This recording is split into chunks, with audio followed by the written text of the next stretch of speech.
Hey guys, welcome to the MBA Success Stories by Admissions Roadmap. Our goal here is to make sure successful Indian MBA applicants come onto this program and teach other Indian applicants who are aspiring to get into top MBA schools around the world. To do that today is Karan Sharma. Hey, Karan, what's up? Hi, Ashwin. I'm doing good. How are you? I'm doing great, man. Thanks so much for coming on. I sent you a LinkedIn note saying, hey, I see that you've gotten onto CEIBS for the class of 2021. Yes. Congratulations. It's ranked number Thank five on you. Financial Times this year. That's an incredible achievement. Let me just Yeah. introduce you a little bit. You went to Sriram College of Commerce, Yes. graduated with a bachelor's degree in commerce in 2013, Yes. worked for Yes. about 4.5 years as a consultant in PwC around Yes. Delhi. Then Yes. subsequently had a pretty dramatic career shift as I look at it, did something Yes. completely different at a company called Yes. Connect to Teach. We will talk about that, the motivations for the change and why you switched. And then finally, you've gotten into CEIBS, and I'm assuming you're preparing for the glory days to come. Thank you so much for Yes. doing this, and thank you so much for helping teach other Indian applicants. Yes. It's a pleasure for me as well, Ashwin. I'm looking forward to it. Awesome, man. Let's start with a quick rapid fire, right? What was your GMAT score? Yes. So I scored 650. Good. How many years of pre-MBA experience did you have? By the time I joined, I'll have 6 years of experience. Okay. And then your experience mainly was in the field of? Consulting. Uh, what was the one extracurricular achievement that you're most proud of?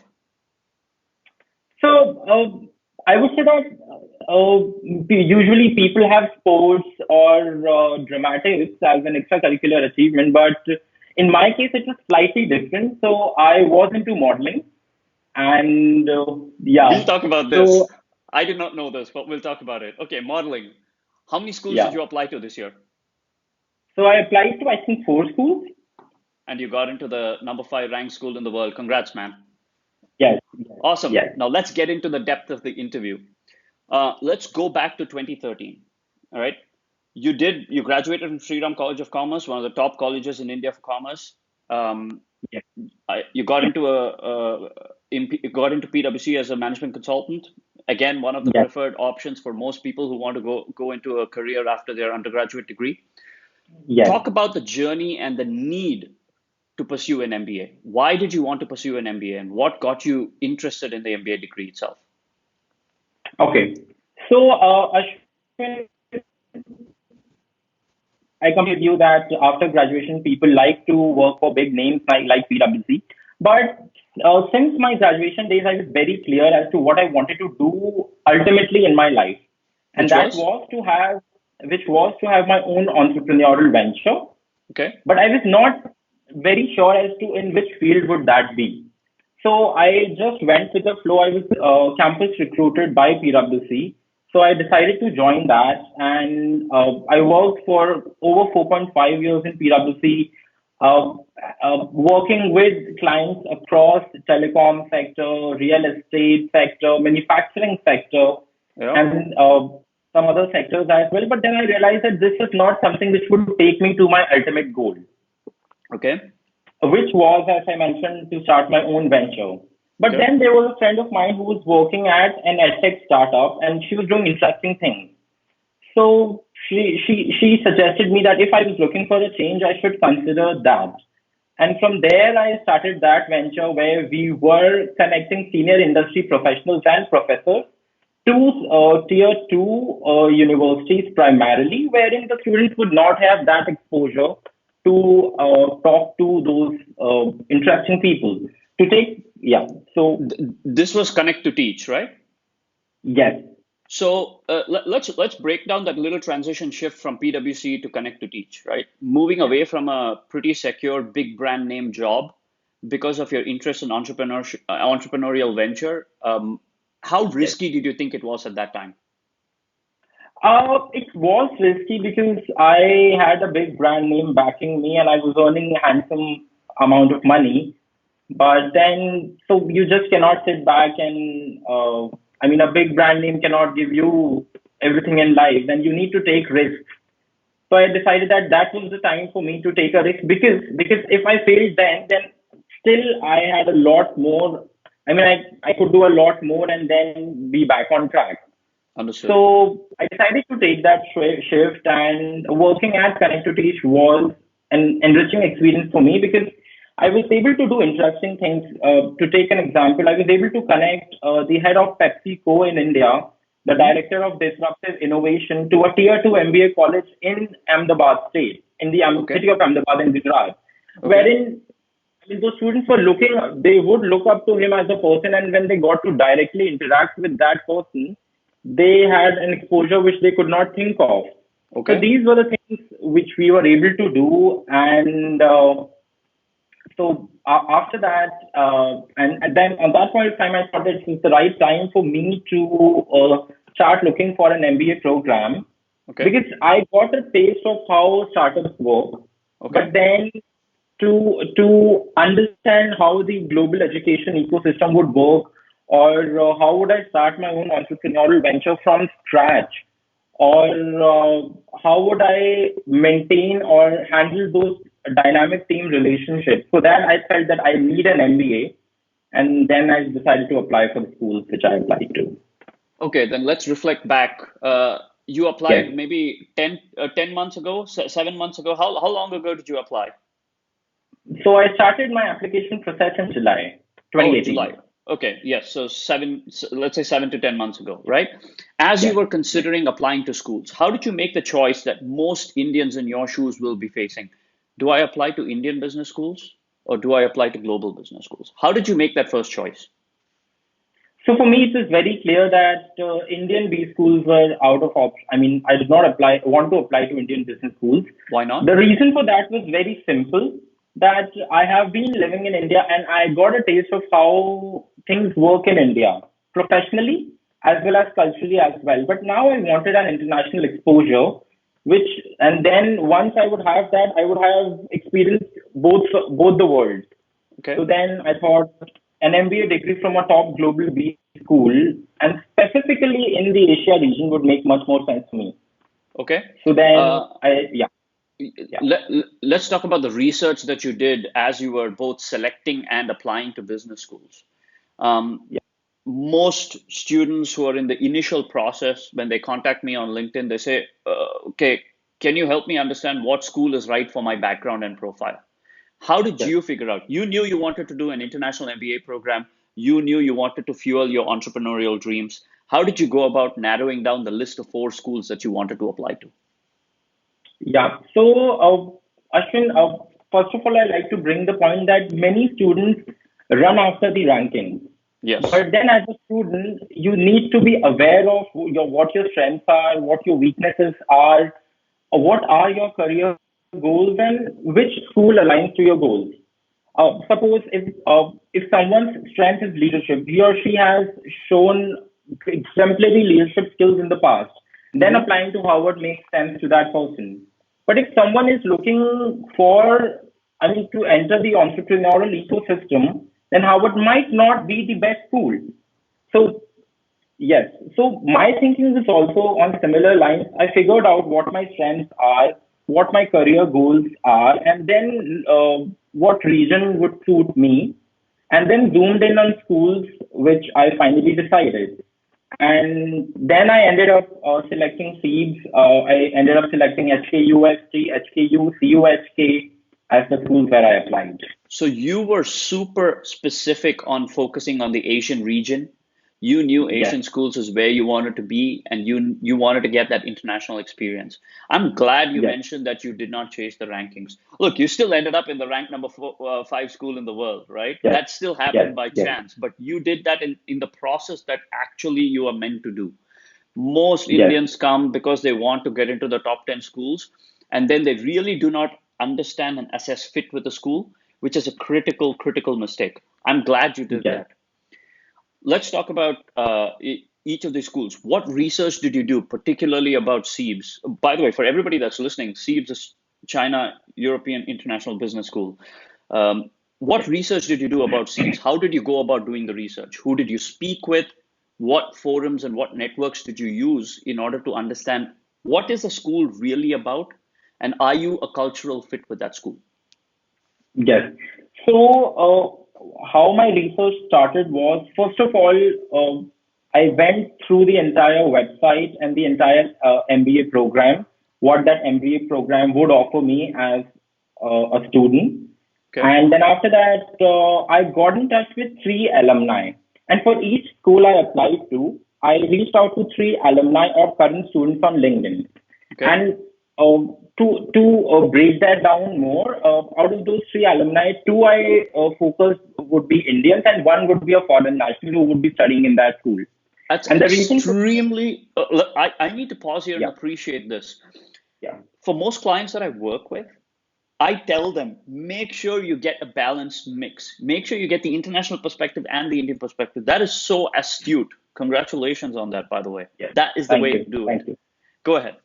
Yeah, and the reason for that was, as you rightly mentioned, I wanted to have perspectives of students who were from different backgrounds, not only from India. So this was primarily my research, and then I ended up. I mean, those alumni ended up evaluating my essays as well for the school. Wow. Okay. Yeah. When you got in touch with these students, either students or alumni from CEIBS, what was it that you learned about CEIBS that made you believe, yes, this is the school where I can get the requisite experience so that I can go become an entrepreneur in the future? Yes. So to start with, what they told me was that CEIBS pedagogy is extremely experiential, which a student is looking for from an MBA program. And then its curriculum is also updated regularly. So I'm very interested in its entrepreneurship and digital business curriculum, which I thought will help me in my long-term goals. And after that, some students told me about two, three professor names who they suggested me to get in touch with as soon as I start my MBA from Seeds, because those are the professors who take keen interest in helping a student get to his goals. And then there are many more initiatives in Seeds, like the Entrepreneurship Lab, which is headed by Dr. Vincent Chang, which incubates the ideas and help. So many of the SEEPS alumni have started their own ventures in the areas of their interest. So that was something which made SEEPS a credible B school in my head, because if the alumni have gone on to start their own ventures, then it gives me a confidence that I'll also be able to do that. So that was one more important thing. And then the exchange program, which these has an offer. It has 30 plus exchange partnerships with some of the top B schools, be it in US, be it in Europe, be it in Asia Pacific. So these were the most important things, apart from SEEP's location in Shanghai, which I felt would make perfect sense to me. It's so incredible that you said that. I'm glad you've done the research the right way and gotten to picking the schools in the right manner. We spoke off air before we began recording about the essays itself. Now let's help Indian Yes. applicants who are potentially applying to CEIBS or any other schools about how you thought about the essays. There are two essays that you mentioned among the selection of essays that CEIBS had. One of them was what were your long-term and short-term goals? And what was the second question? So, Ashwin, there were four essays in total. So the Okay, first three are mandatory. You need to respond to those essays. And the okay, fourth one was optional. okay. So, yeah. So the first essay was what are the long-term and short-term goals of a student, and how will the SEEDS MBA program help a student achieve those goals? Got it. Yes. Let's talk about that. Yes. How did you, what were or what are your long-term and short-term goals? Yes.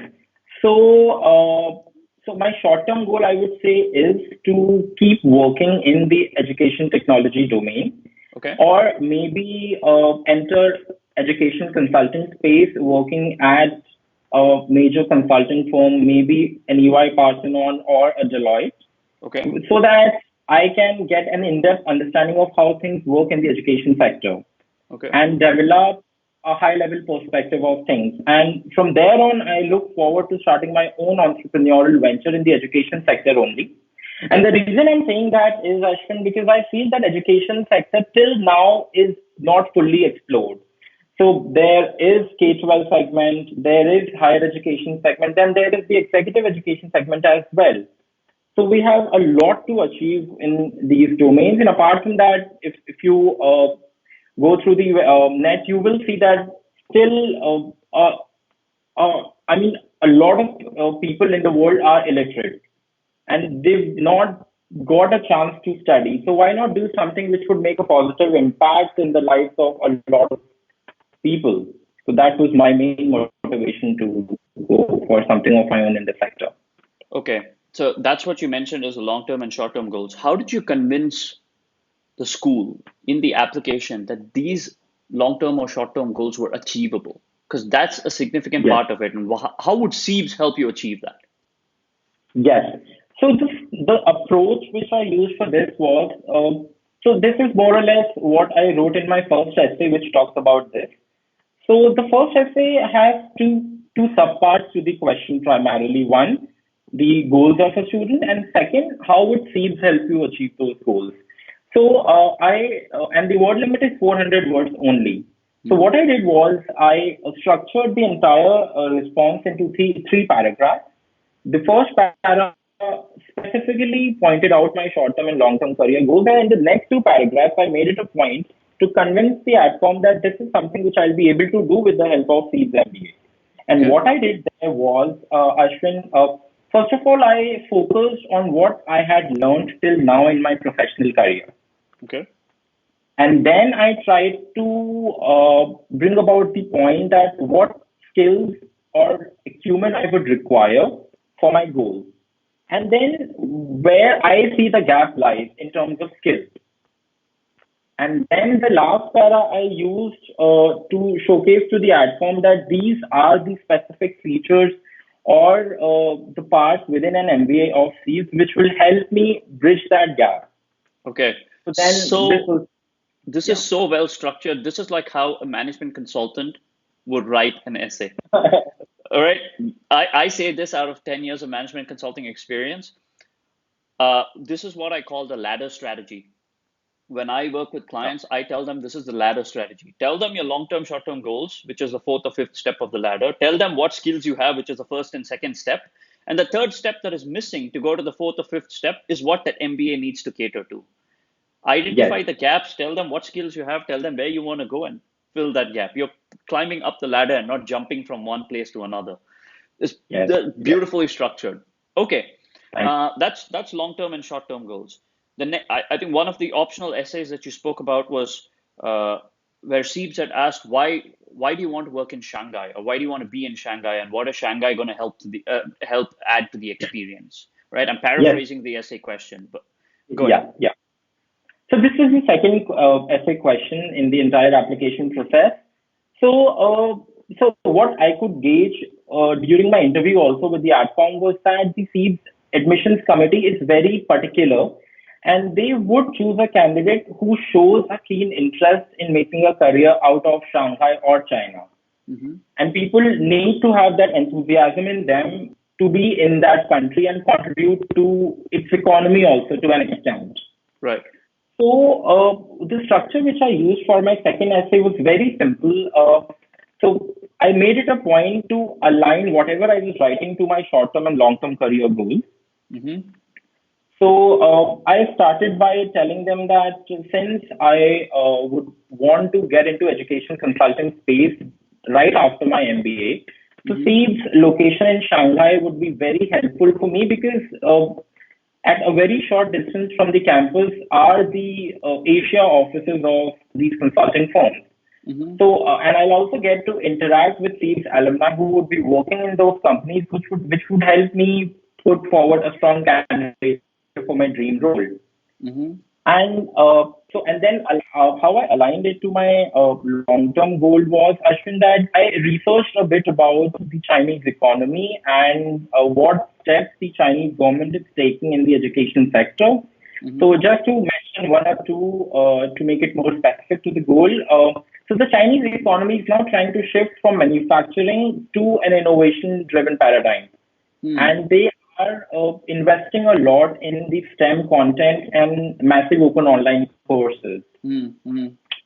So, So being in Shanghai, being in China would be the right time for me because I'll get to experience that evolving ecosystem from very close.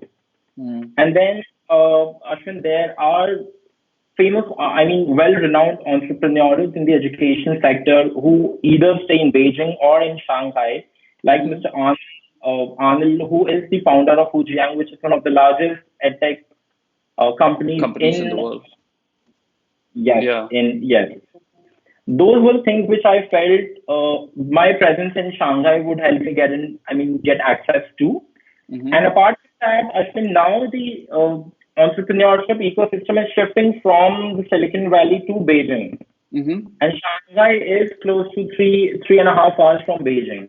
Mm. So that would put me in close proximity to Beijing as well. So those were the things which I talked about in my essay, which made it very specific to my goals. Incredible. What were the other essays that you can talk about as well? Yes.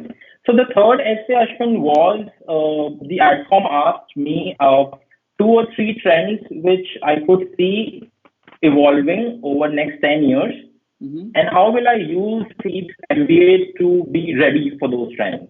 Okay. So if I take you through my essay in short, since I have been working in the edtech space for over a year now, Mm-hmm. I can see that there will be shift in pedagogy, which I talked about in my essay, Mm-hmm. and then the shift in curriculum. Mm-hmm. So the pedagogy would focus more on the needs of the students, make it more individualized as compared to what it now is. Mm-hmm. And there will be a shift in the curriculum, which I feel in the sense that there will be more focus on emotional skills, like communication skills or problem solving skills, Mm-hmm. and skills which would help a student do well in his professional career, like entrepreneurship, creative thinking, robotics, coding for that matter. Mm-hmm. So then I talked about how my presence in CEIBS and my MBA at CEIBS will help me be at the front of Mm-hmm. experiencing these trends, and then how will I make sure that when I start my own entrepreneurial venture, I know in depth about these trends so that I can be a leg up in terms of my competition. It's amazing. Amazing. And did you write the optional essay, the fourth optional essay as well? No, You did not. no, Well, because I thought that, yeah. So I thought that there is no point in just for the sake of writing an essay. perfect. I think you covered the essays comprehensively. There are two other portions. The resume, your resume speaks for itself. I'm sure you applied the same amount of thought process. What I do want to focus on is picking your recommenders. What did you do around picking the recommenders? What was the strategy you adopted there, and how did you coach your recommenders to come write the best recommendation possible? Yes. So Ashwin, what I did in letters of recommendation was I made two, three important points, and accordingly, I decided to reach out to recommenders. One Mm-hmm. point was that that person should have directly supervised me. Mm-hmm. So there is no point in reaching out to the director of your company or the CEO of your company just to put that designation as a credible point. So I Understood. reached out to those people who had directly supervised me during my work, and they were senior consultants or managers of me at PwC. And the second point which I kept in mind was that so I should have known them for say 3 to 4 years, Mm-hmm. because the longer the duration of acquaintance you have with your recommender, the more compelling recommendation he or she would write, because Mm. he will be able to associate with you and help you achieve your goal. Understood. So yeah, so these were the two important things which I kept in D- mind. Besides selecting those, then I assume both of them largely came from PwC Yes. because you've spent the most amount of time. Uh, is there anything you did in terms of coaching them to say, hey, here's what I'm writing, here are my goals, here's how I would like you to think about when you're recommending? Is there something you did around that? Because I tell most people that you need to coach your recommenders to write the best recommendation. You don't have to Yes. influence them on what they write, but you Yes. have to at least coach them. How did you go about that process? Yeah, so that process was very simple for me. I got in 15-20 minute short calls with both the recommenders, and then took them through what my goals are and why I wanted to go for that MBA. And based on my research, which I did online, I told them that these were the important points which a recommendation should cover, because I wanted them not to miss any important points. So I told them that whatever you are writing, try to include an example also from the professional experience, so Yeah. that the outcome is able to relate to that recommendation, and then that puts a credibility factor also in the recommendation. The examples are the most important part of the recommendation. That Saying that this person is awesome at something is not as effective as showing in what scenario, in what context, and yes, what example did that person display that awesomeness. And I think that's yes, vitally important in communicating to any adcom that, hey, this person actually has those skills. Great. Let's talk about yes, one final and piece of the puzzle. Oh, go ahead. Sorry. yeah. So I was saying that, and to add on to that, I also made it a point to tell them that whenever they could quantify the impact which I created in the organization, they should mention that as well. It is no doubt. It's no wonder you got into one of the best schools in the world. It's because you've thought out the entire process in such a well laid management consulting manner. I love it. I love it. Let's talk about the final piece of the application puzzle, which was the interview itself. You alluded to the interview, and you said you mentioned about why Shanghai and why CEIBS in that interview too. Um, who was the interview with? Was it with an AdCom member? Was it with an MBA current student? Or was it with an alumni? No. So in SEEP, how the interview process works is that they have two interviewers. Okay. So one is from the AdCom and the second person is from faculty. Ah, okay. And this Yeah. was online via video? Yeah, a Skype interview. Okay. How long was the interview for? So they gave me a 40-minute slot, but my interview was over in 20 minutes only. What were the typical questions that they asked? Yes, so there were 9 questions in total. I Okay. specifically remember those questions. Okay. So, yeah, so the first question was they asked me to introduce myself. The second question was they wanted to know about my extracurricular and voluntary involvement. Okay. The, the third question, they were not very clear about how the education system works in India. Got it. So they wanted to know it from me. Okay. Then the fourth question was, if they get in touch with any of my colleagues or friends, what would What he will or they she say tell them about you? about me? Yeah. Yes. Yeah. Yes. Yeah. And then the next question was the conventional question, what are my short-term and long-term career goals? Yeah. How will the CEIBS MBA program help me achieve those goals? Yeah. Then they asked me that was I in touch with any alumni? Then I was in touch, so that they could You were able relate to to. add credibility to that. Yep. Yes, yes. And then one question was that, so I told them specifically, I told them at the onset only that I have not been to Shanghai or China before. Right. So then they were like, how will you feel comfortable in Shanghai? Because Mandarin is the main language which is spoken there. Right. And we Indians usually are not, we have not got any exposure to Mandarin. Correct. So to that, my response was very structural. I told them that I'll be getting my admit decision if I get into by December. And I plan to enroll for Mandarin classes from Jan onwards. So by the time I land in Shanghai in August first week, I would have cleared HSK Basic level 2. understanding. Yes.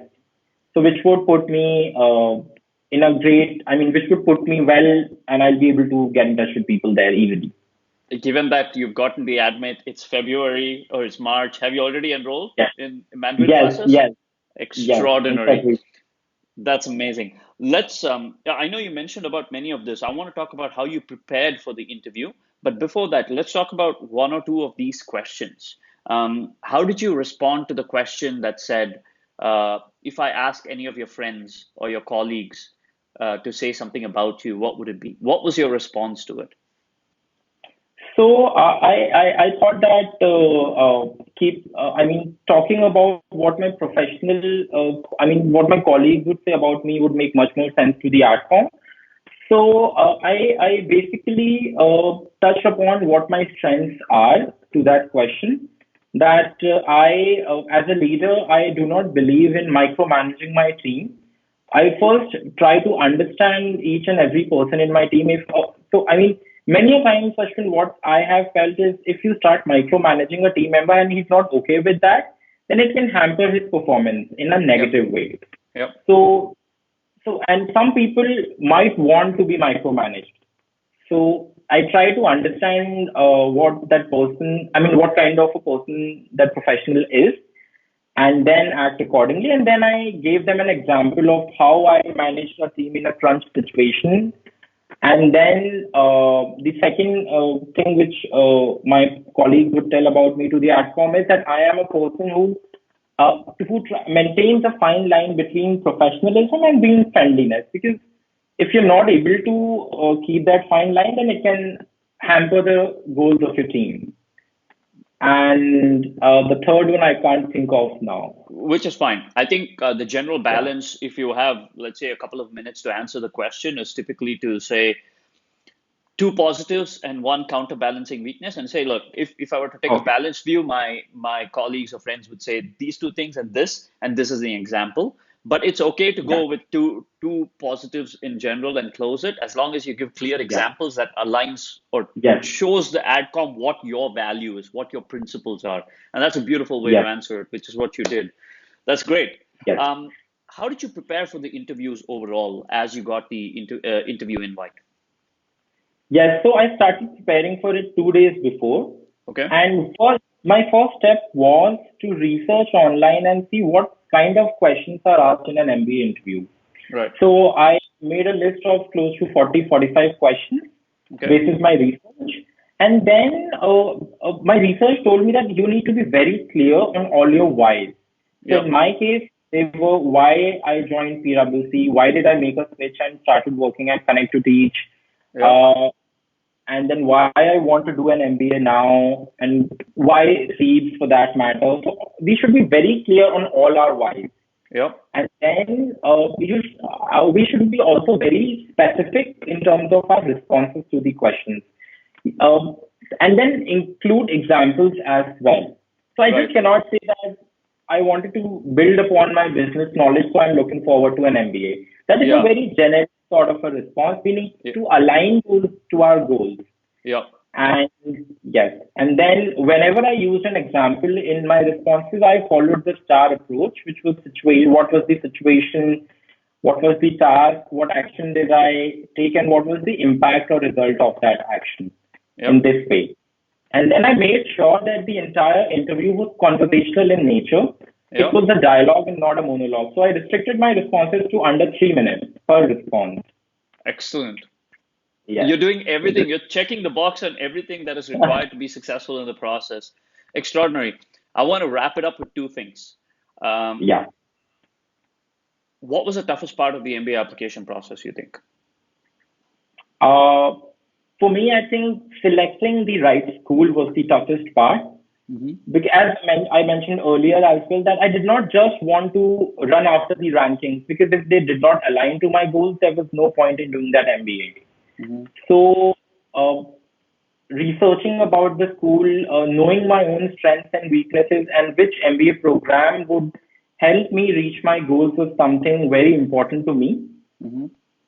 So I think, yes, this was the toughest part of my application. And after that, research helped me get into the school of my choice. Understood.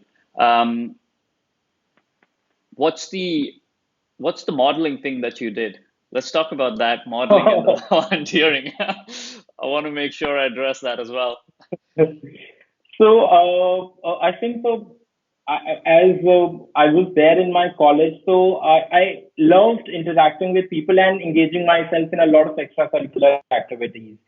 So when I was in my second year, I got an invitation from a college fashion society to represent my college in Crossroads, which is the largest festival in DU. I mean, Okay. cultural festival in DU. Okay. Yes, so we have more than 20, 30 colleges from the entire university participating in that. So I did modeling for 2 years in college. I Okay. walked the ramp for my college.